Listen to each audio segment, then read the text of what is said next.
Hey guys, welcome back to another video. If you're new here, my name is Alicia, and today I'm going to be sharing my testimony.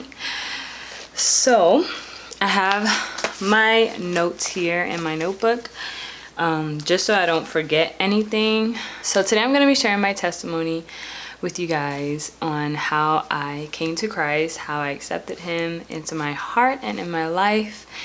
And I hope this testimony just touches you guys. It's very intense and long, so let's just go ahead and get into it. Okay, so before we even start, if you don't know what a testimony is, I will go ahead and explain that.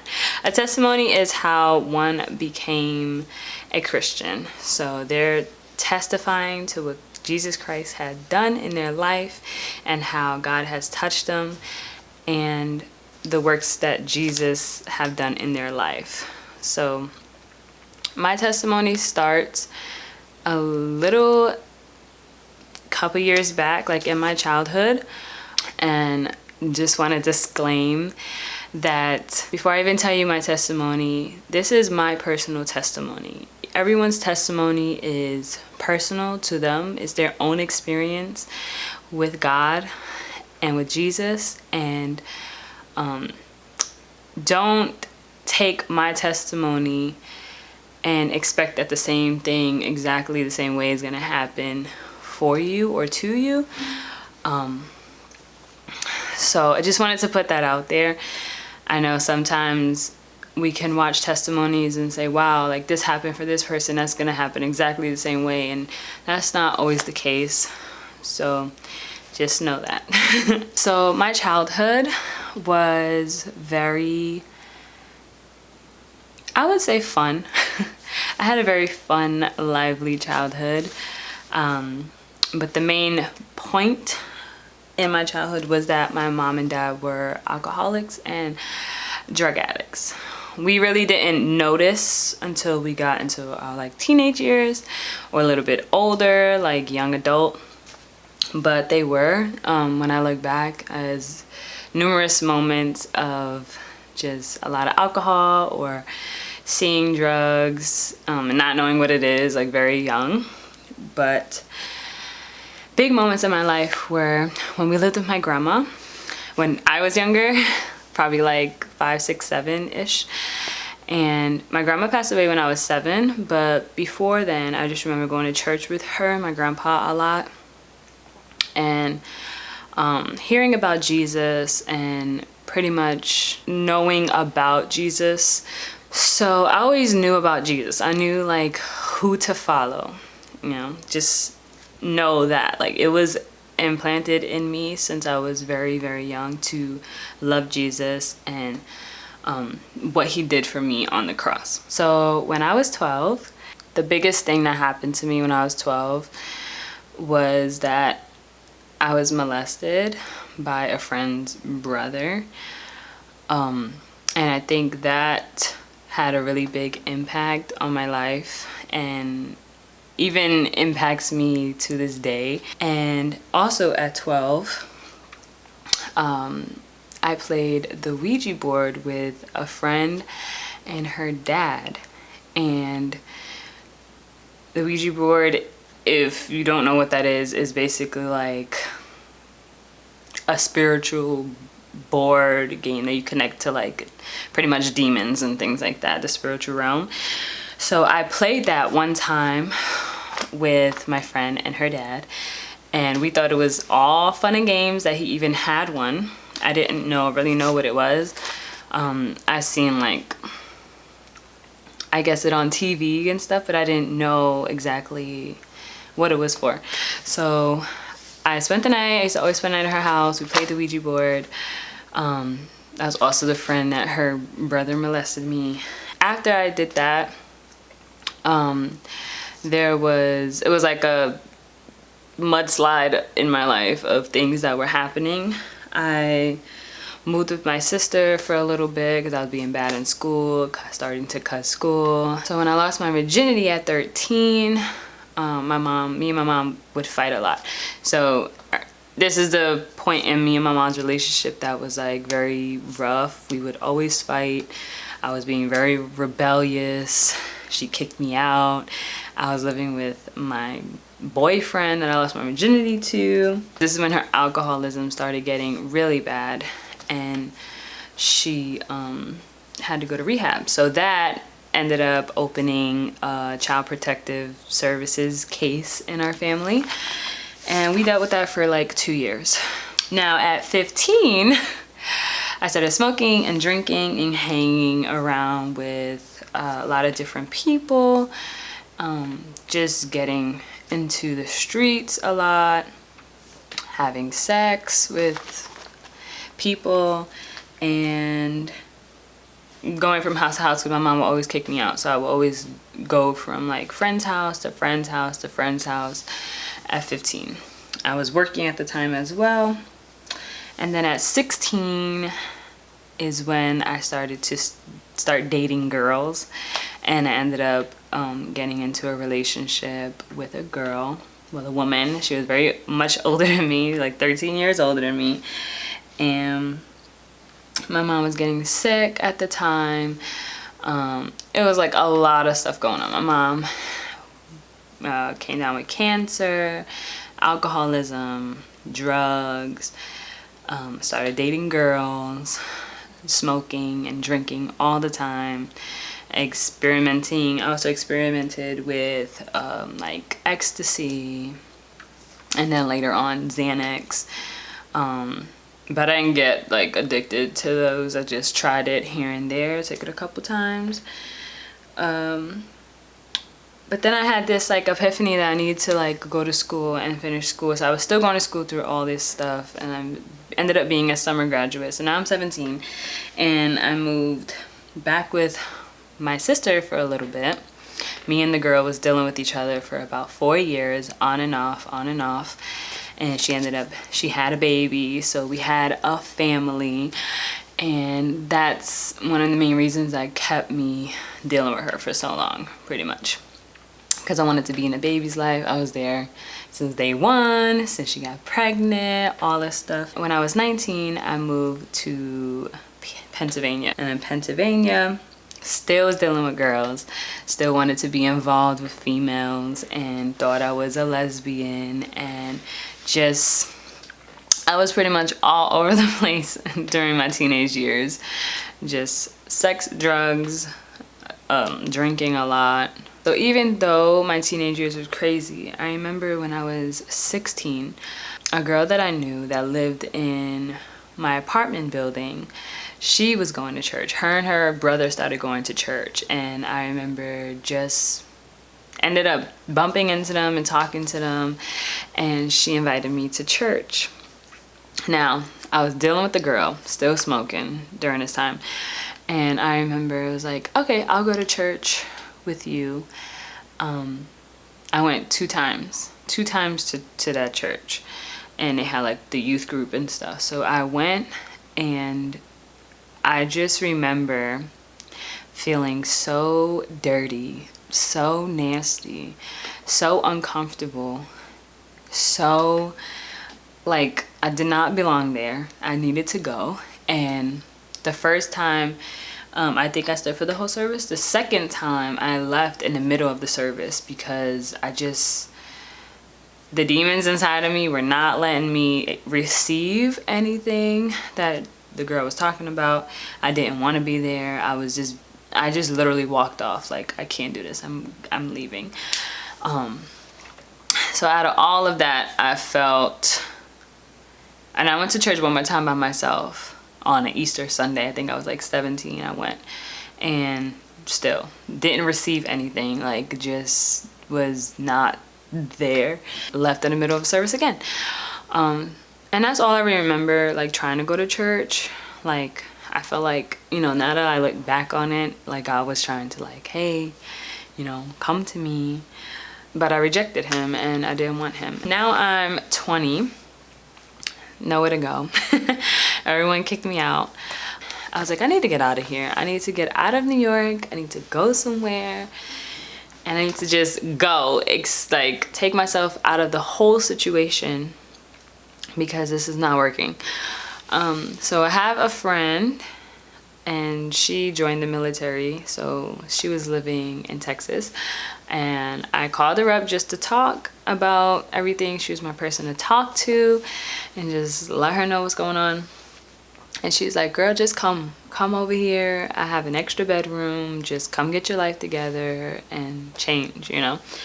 So that's what I did. My brother bought my ticket. I took a Greyhound and moved my butt to Texas.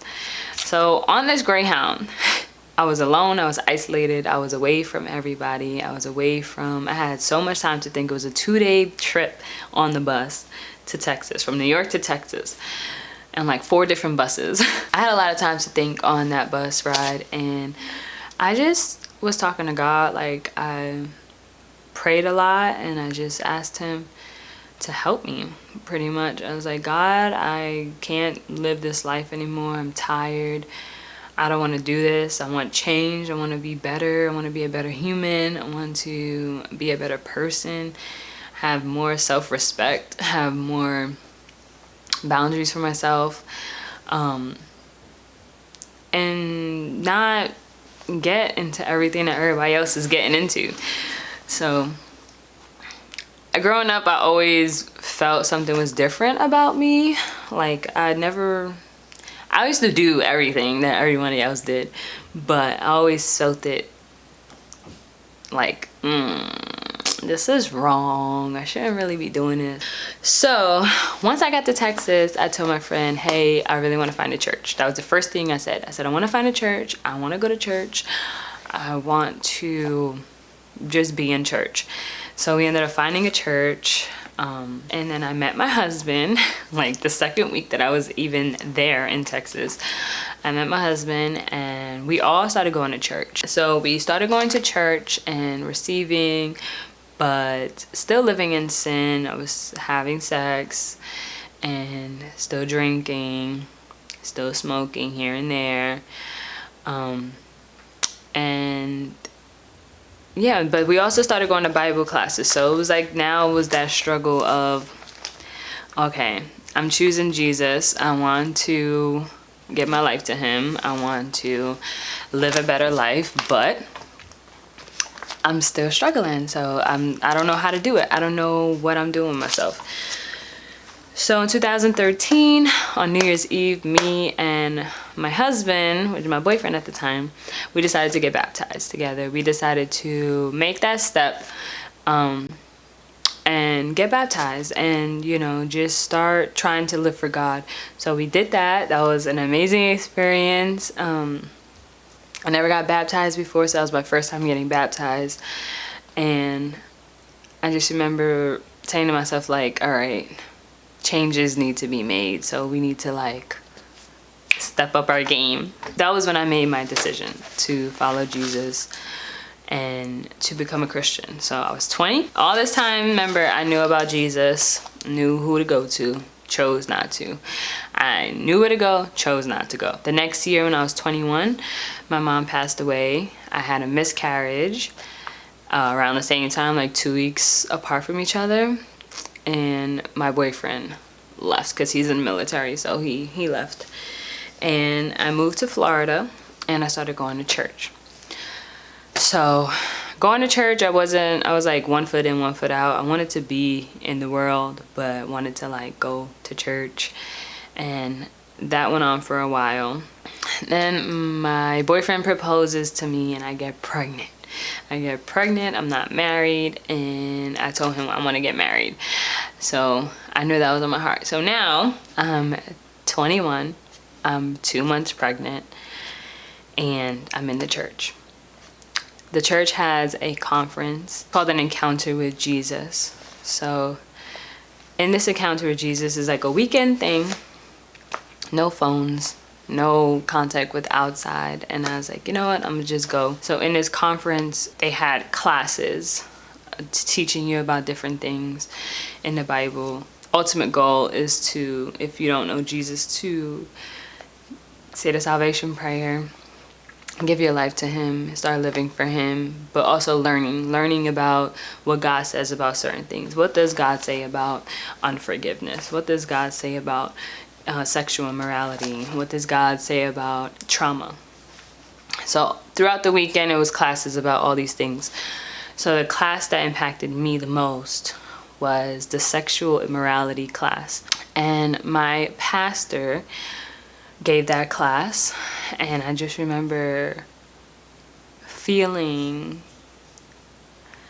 crazy. Like, I don't know how to explain it. I just felt crazy during the class. I felt very convicted of a lot of things, and just like, wow, like me living the way I was living was wild, like was crazy. So they had an altar call at the end of the class, and during this altar call, I felt my body tremble. Okay, this is the most important part. I was trembling. In my mind, I'm like, oh my goodness, the Holy Spirit's about to touch me. Totally wrong. Totally wrong. So when my youth pastor came to come pray for me, she came against the spirit of homosexuality. And it went ballistic. It went crazy. It was a manifestation of a demon or multiple demons coming out of me. And I didn't have control over my body. I was screaming and kicking and crying, and I just felt burning on my hands and feet. So in this conference, they have helpers, you know, to help with things like this, and they were just holding me down on the floor, like for stop me from rolling and kicking. And they anoint the place, you know, they cover themselves with anointing oil, and they, you know, make sure that they're fasting during this time and things like that. So they had anointing oil on their hands, and I just remember feeling burning on me, and it was burning so much, and it was because they were touching me. Yeah, it was a strong manifestation of demonic spirits just coming out of me, and they were rebuking them and cleaning me and things like that. And I lost control of myself. I had to snap myself. Like, she was calling me, and she's like, look at me, and I'm looking at her, and I just, in my mind, I'm just like, what is happening? What is happening right now? But, you know, God is so good. He's so good. And for me to experience that was crazy. So I didn't expect to get emotional, but God is so good.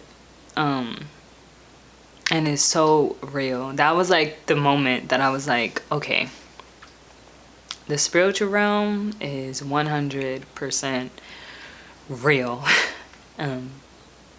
Demons are real, and that stuff is nothing to play with. So, you know, after they came out of me, it was beautiful because I got filled with the Holy Spirit right after that. And I started speaking in tongues and speaking God's language for the first time. And during that conference, I just felt so free, you know. I decided to give my life to Christ. I decided to get baptized. I made that step of accepting him in my heart and living for him and wanting to be closer to God and to get rid of everything that was inside of me. It wasn't only homosexuality. There was unforgiveness and trauma and soul ties that were still attached to me. So strong, a lot of strongholds. And to get released of that was just, I came out of there feeling light as a feather. I felt so great. I felt so blessed. I felt so free. And I kept this, I haven't told really anybody my testimony, only a few people. But I kept this to myself, you know, and that's not fair. That's not fair to the world to keep this experience to myself. So this is why I wanted to make this video.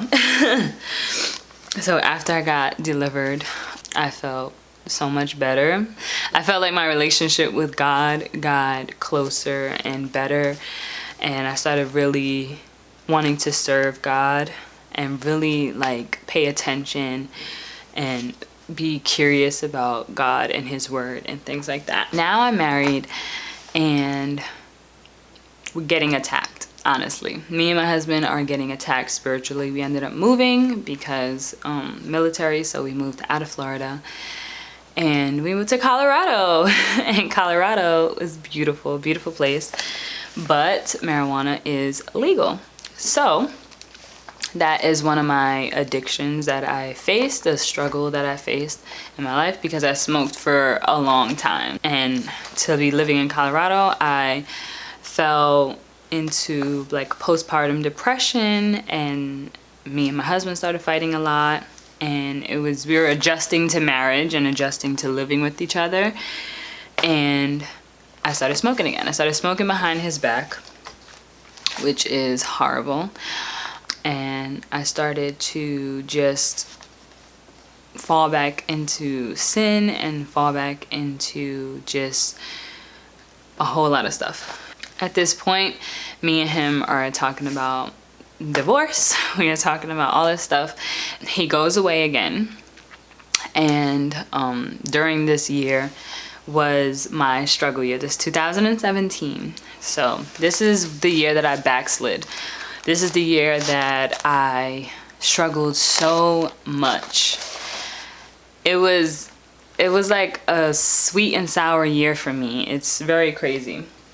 So when he left, I moved back to Florida and I started serving in a church, and I wanted to give my life back to Christ.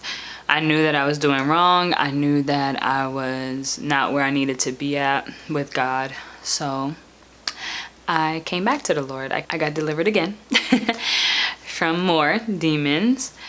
And honestly, that whole year I was getting delivered because I was so back and forth, back and forth, back and forth. I was in a church, then I wasn't in a church, and I was in a church and then still doing smoking and struggling mentally and dealing with a whole lot of stuff that year.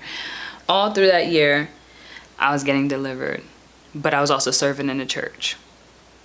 I started serving in church and childcare. I kept opening doors. And then it came to a point when I said, all right, no more. I'm not going to smoke anymore. I'm stopped smoking. I'm not smoking anymore. This is something I'm struggling with, and I'm going to let it go. And I was clean for probably about 5 months, maybe, or 4 months.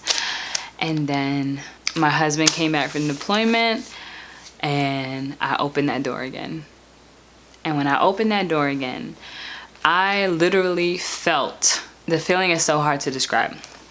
So during those 4 months, I was serving in a church and getting closer to God and interceding for my marriage and for my family and for my life and my soul all the time. Getting super, like, growing a relationship with God.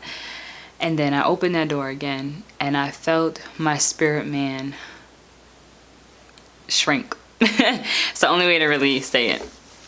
I smoked again. I opened that door and immediately I felt my spirit man shrink, and I just started dealing with a whole bunch of stuff over and over again.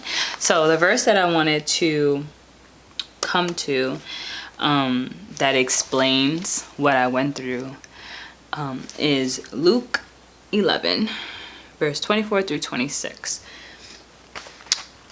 I don't know where my phone is. Let me see. Oh, I have a Bible. Okay. So let's see what Luke says. This is my husband's study Bible. But Luke 11 says, Luke 11 verse 24, it says, when an impure spirit comes out of a person, it goes through arid places seeking rest and does not find it. Then it says, I will return to the house I left. When it arrives, it finds the house swept clean and put in order. Then it goes and takes 7 other spirits more wicked than itself, and they go in and live there. And the final condition of that person is worse than the first. So, this verse is basically my whole year in 2017. And what this verse is saying is that when you get delivered, okay, when you are delivered from an evil spirit, you get clean.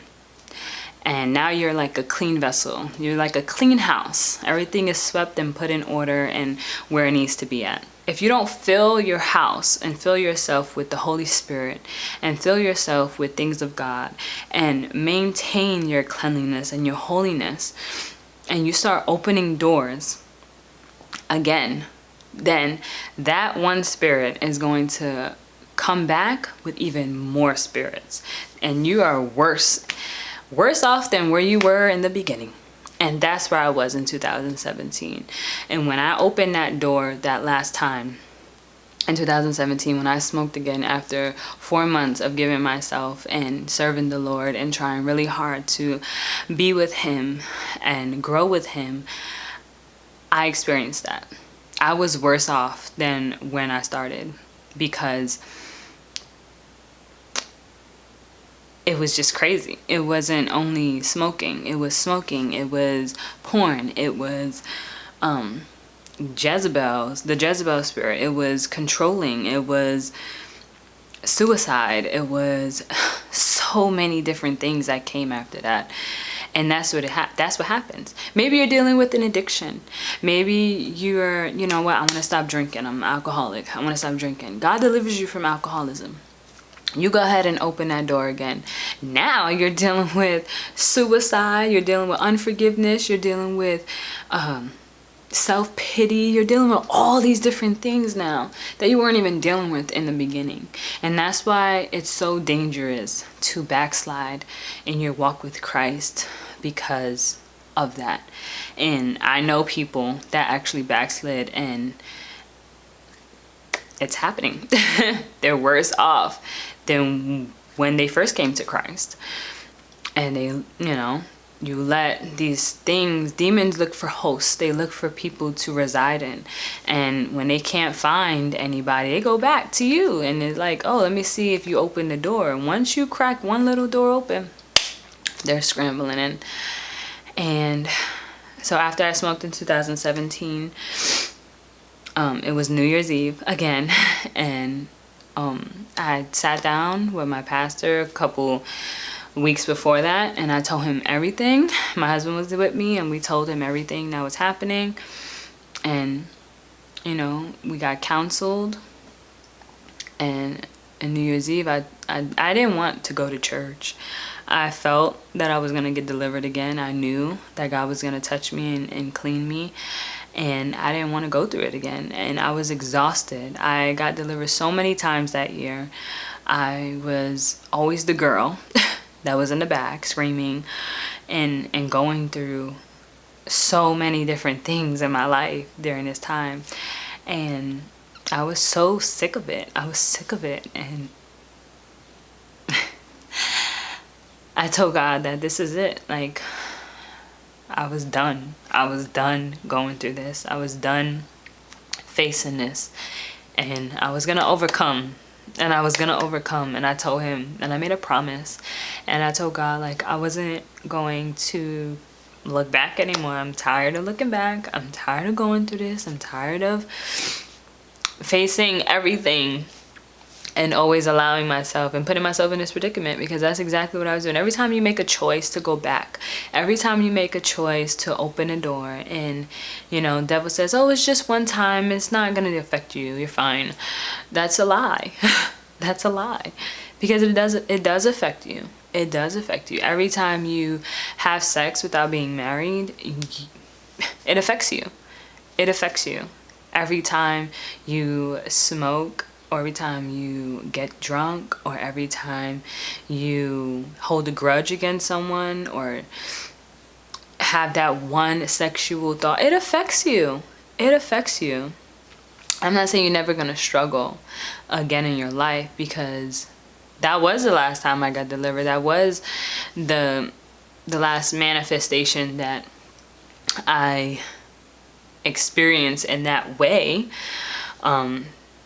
Because I constantly run to God in my time of struggle. I allow God to work in me, and I spend time with him, and that's the most important. That's what he wants. He wants you to spend time with him, to be in his presence, to just be with him. And you don't need a church building or people, the church family, to sit down, get on your knees and pray to God, or to listen to worship music and worship God. Close your eyes, raise your hands and worship him. You don't need the church to do that.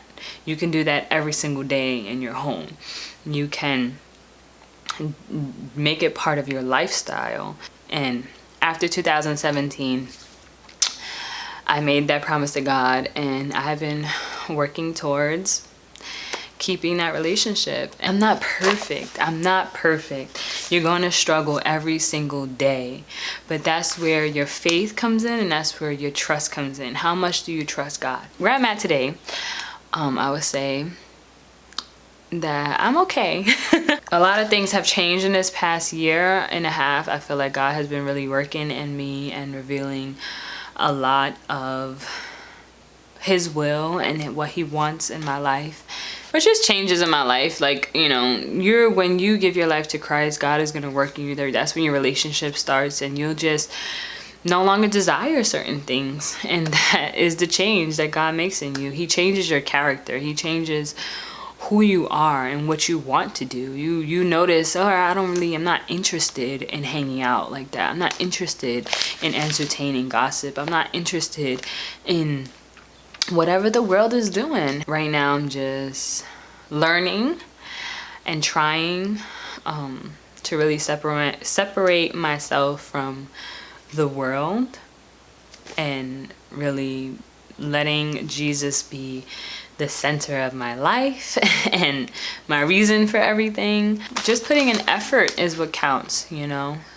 Putting an effort where it's needed, and making that choice to say, all right, God, I believe that what you did was true. What Jesus did was true. What Jesus did for me and what Jesus says about me is true. And when you believe that, and you make the decision to believe it, because sometimes we make the decision to believe something, but our mind doesn't want to accept that, or our flesh, I should say, doesn't want to accept that. And sometimes you literally have to force yourself to do the things that you really don't want to do. So when you choose to believe, you have to act on it and do what you know God is telling you to do, or God is pushing you to do. That's my testimony. I encourage everyone who is watching this video, if you landed on this video, God bless you. I hope this blessed you. I hope this can bless someone. If you don't know Jesus, I would pray for you. I will leave the salvation prayer in the description box. And all you have to do is just say it and believe it in your heart, and it shall be done. You're going to be saved. You will be saved. I encourage you guys to really examine yourself. Examine who you are. Examine what you're about. And ask yourself, is what I'm doing and how I'm living really going to get me to heaven? Because listen, we're going somewhere. Okay, there's only two places we can go: heaven or hell. That's the truth. If you choose to believe it or not, that's you, but that doesn't stop it from being true. So you have to really ask yourself, what if how you're living your life is going to get you to heaven, is going to, if you were to die right now, this minute, where would you go? Do you know Jesus? Do you know God? If you don't, time is ticking. You know, I say that boldly, and I say that with confidence. Time is ticking. The time is not forever. The earth will not be here forever. All of this is going away. Our bodies are going away, but our soul is eternal. So where do you want to spend eternity? Where? Just ask yourself. So I'm gonna leave you with that. This video was definitely something that has been long awaited for me, and I'm gonna be praying for you guys and praying that this touches you, in any way, shape, or form. I love you guys. God bless you guys. And I'll see you in my next video. Bye.